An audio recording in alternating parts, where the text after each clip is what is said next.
So here we are. It is, as the French say, la finale of campaign 4. And yeah, just I'm excited. I'm quite excited.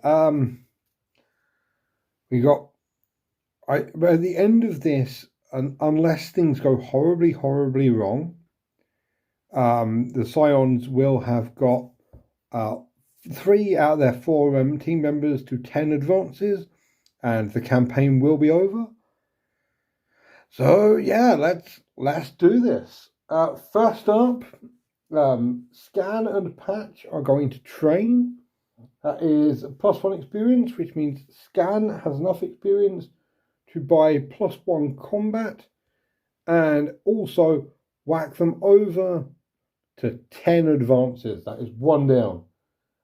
Grasp and Claw are going to take a whole 3 credits, and they are going to use that to track down the enforcers, the rivals we picked up last session.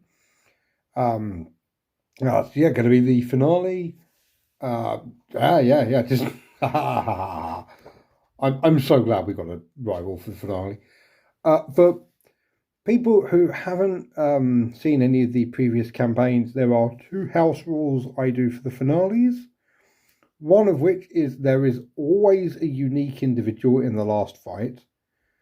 And also, anyone of these, I don't have them after credits things. Anyone who gets taken out in this fight dies permanently. So, I mean, it's a narrative thing, so, yeah. But yes, we have a rival fight. Let's see what our deployment condition is. It is 15 for rivals, that is. Oh, it's a small encounter. A random crew member isn't going to be here, but also reduce the enemy size by 1. So, 2. Oh, Claw is not going to be here for the finale. Oh dear. Also reduce the enemy number by 1 as well, but yeah. Also, 23 for the notables thing. That is documentation. Oh no, there's no for rivals. That is nothing. The actual rival mission is 7. 7 is showdown. It's a straight up fight. Which, hell yes.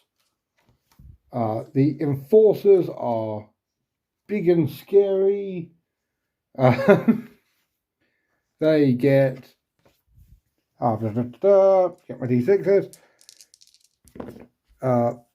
3, so it's -1, 2, +2, so that is 4. We're fighting 4 enforcers, and their guns are bad. They're 2A, so they're pretty good.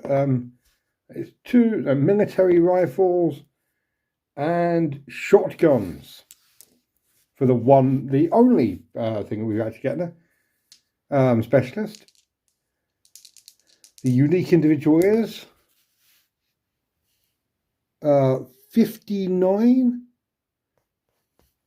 So 59 is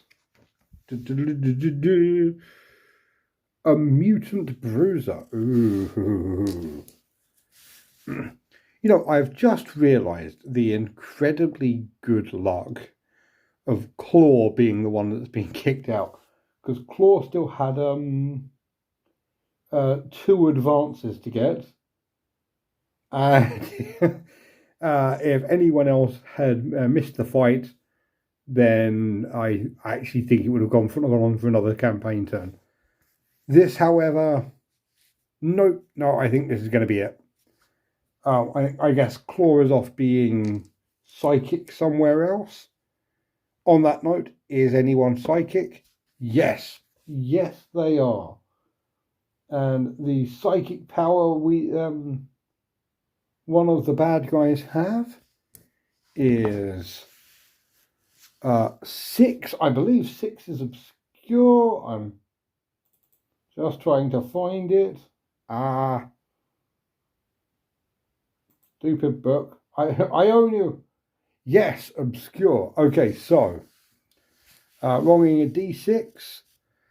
1 to 2 is a regular person. 3 is the specialist.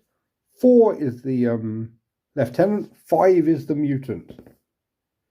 It's a regular dude. Ooh.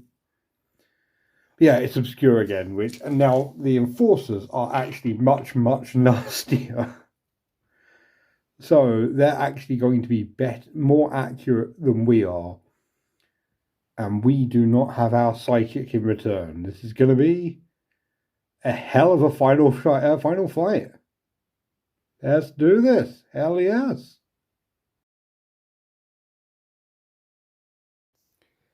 Here we are on the final assault to try and bring law to Rubujo for Kuratech, and let's pretend other civilians. Yeah, got the specialist with the shotgun. The big dude is the mutant bruiser, and the dude at the back is the psychic. Got the lieutenant and a regular dude there with sniper rifles. I'm using enforcer stats, but I'm doing the punk models. The idea is that, you know, they're just like elite punks. So, do we get the drop on them? We absolutely do. So we get to move up, hopefully into a bit of cover before the shooting starts, which is going to be basically now.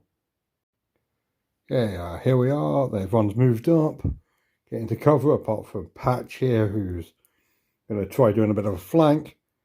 Before that, okay, one person. Patch needs the experience. She does. Patch needs the experience. Gross may actually be more on the hook now, actually. Yeah, okay, the Gross, no, everyone's fine. Absolutely everyone is fine. I may well give it to Patch, because where Patch can move around and take a sniper shot at the lieutenant, who is not in the obscure bubble. So yeah, getting a decent shot off would be a great idea. Okay, over here, got an infantry laser to shoot over there. He forced to hit. A hit. That is forced to kill. That is a kill. Patch gets the opening kill and takes out the lieutenant. And now it is time for the enforcers to start fighting back. The enforcers, the melee a lot, have moved up around here. The mutant is currently attached to the psychic, by the way, mainly because everyone there has 12-inch range guns. So, yeah. So the other one, the regular dude, has moved up here and is going to take a shot at Patch. It's 5s to hit. They hit. He falls to wound. No. Knockback and stunned is, yeah, pretty good luck for Patch, really. Time for these two to start blowing stuff up. Grasp has moved up and is going to try taking 2 shots into the specialist, needing 6s to hit because of obscure. It is 2 5s. Boo. That is nothing. That's absolutely nothing. Oh god. Time for Scan to have a go. Yep. Scan is up. Also going to take 2 shots into the specialist, needing 6s. Still nothing. Oh, they would have been such good shots if it wasn't for Obscure. Obscure is really good as a tactical thing, but really, really crap as an actual player. That's something I've got to play against. Let's see if they run. They have a panic of 1 to 2, and if any of them run, that we do behind the tower. Yes, the guy behind the tower is going to flee. which is very good if your name is Patch. This lot, on the other hand, not quite so much.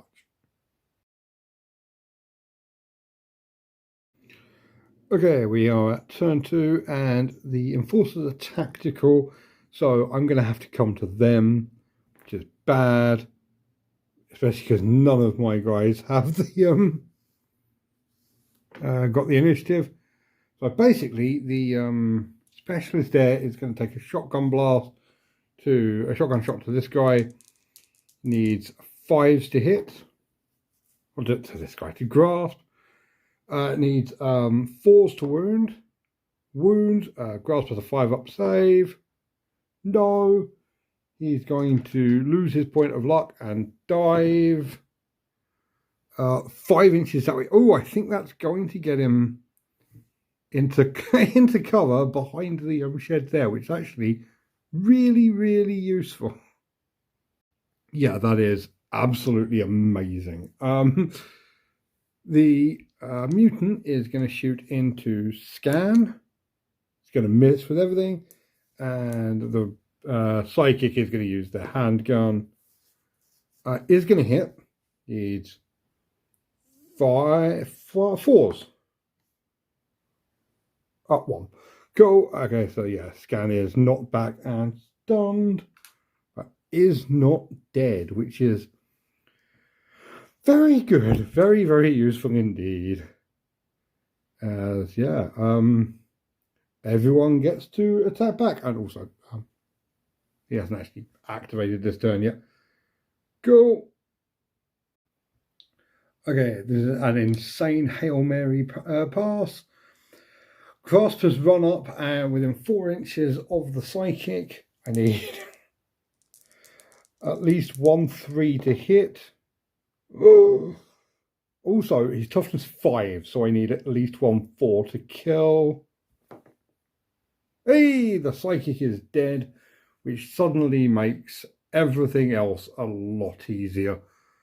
For example, the whole, I can now try and kill the rest of them, which is good. Scan is going to stand where they are and take 2 shots into the mutant, needing 4s to hit. Both hit. Now needing 4s to wound. If I get 2 4s, I kill the mutant, which will be really useful. 1 4, that is. I will live. Let's see, where is it? Dodging 2, because I've got a point of luck. 6 inches. Who can I? Is he going to dodge within line of sight of Patch? If he does, I will be very happy about that. It wasn't, so Patch has run up to hopefully get a decent shotgun blast in next turn. Yeah, is shotgun dude there going to run away? I very much hope so. Going to run on a 1 or a 2. He does. Okay, cool. The only thing left is the mutant, and we have a random thing. 75. Hey, backup. If you have spare crew that isn't in the adventure, they immediately show up. Place them on the center of your battlefield edge. So at the end of the game, or I say end, but here, there they are. Claw, nowhere near the actual fight, but on the plus side, it's going to give me an extra initiative roll, which I have a feeling I'm really going to want right now. If I can get the drop on the mutant, I can run in, shoot them in the face, and hopefully kill them before they get an activation. Hopefully. But yeah, we're on to turn 3. So trying to get a shot with every single crew member in frame is hard, but I think ultimately worth it here. Yeah, gonna do my initiative rolls. I need, God, please give me a 1. Please give me a 1. I want a 1. Ah, crap. The mutant's going first. I think the mutant is gonna go for Grasp, both mainly firstly because Grasp is in the open, and secondly because Grasp is the one that killed his little psychic buddy. So yeah, that's not great. Oh god. So the mutant has moved up well within 6 inches. It's going to take 2 shots at Grasp. Needs 2s to hit. Both hit. Grasp is toughness 5. But damage 1, need 4s to wound.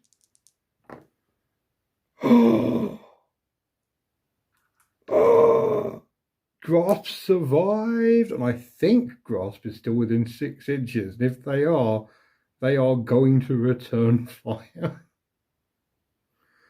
Also,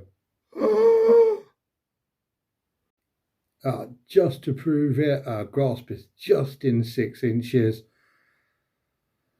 Yeah, Grasp is going to open up with the flak cannon. It's going to be 2 shots needing 3s to hit. 1 hit needing 4s to kill. Yeah. As Grasp dives back, they just fire off with their flak cannon and take out the mutant. And yeah. Oh, like honestly, if Grasp had been killed, I would have just done the injury roll quickly. If he survived, I would have used a story point, both to try and ensure their survival, and if all else fails, yeah, I would have used a story point to give them the bonus experience. Just to, it's not worth keeping this going on for another turn. But yeah, the Scions of Scratch have got all 3 of their 14 members up to 10 advances. They have completed the campaign, and now it is over. We're on to the next one.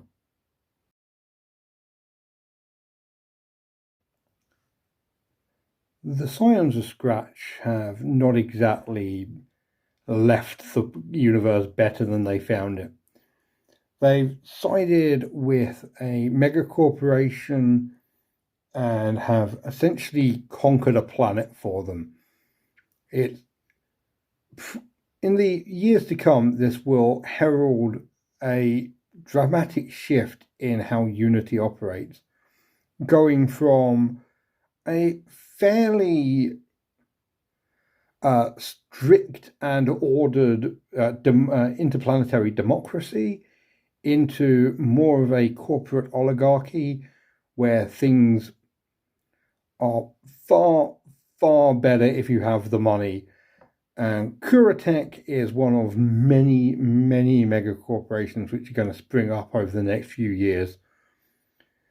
The Scions of Scratch are going to stay fairly neutral as a peacekeeping force, but they also are going to go in to support the status quo.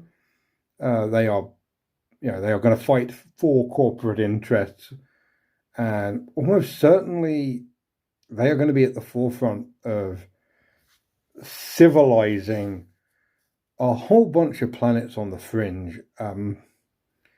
Almost certainly going to go back to Hyperborea. They're going to go back in force with megacorp tech and finances behind them. Regain that for Unity. I think the campaign is over, but the fringe has got just a little bit less free at the end of this. But on the other hand, we have 13 more campaigns, and God knows what's going to happen in any of them. Bit of a dark ending, but I think it's how this campaign is going to go. It went anyway. So yeah, starting on Monday, Got another campaign. I am really liking 4 team members. I find it a lot more like nail biting and scary. Um, I've got one campaign where I need to have 5 members, and apart from that, I think I'm just going to stick with 4 because like the smaller, more edgier seats fights are, yeah, real good. Uh, so yeah, starting next week, we've got another campaign coming up, and yeah, if you want to see that, remember to subscribe and also yeah, like and comment and everything else. For in absolutely every single circumstance, I will hopefully see you next week. Bye.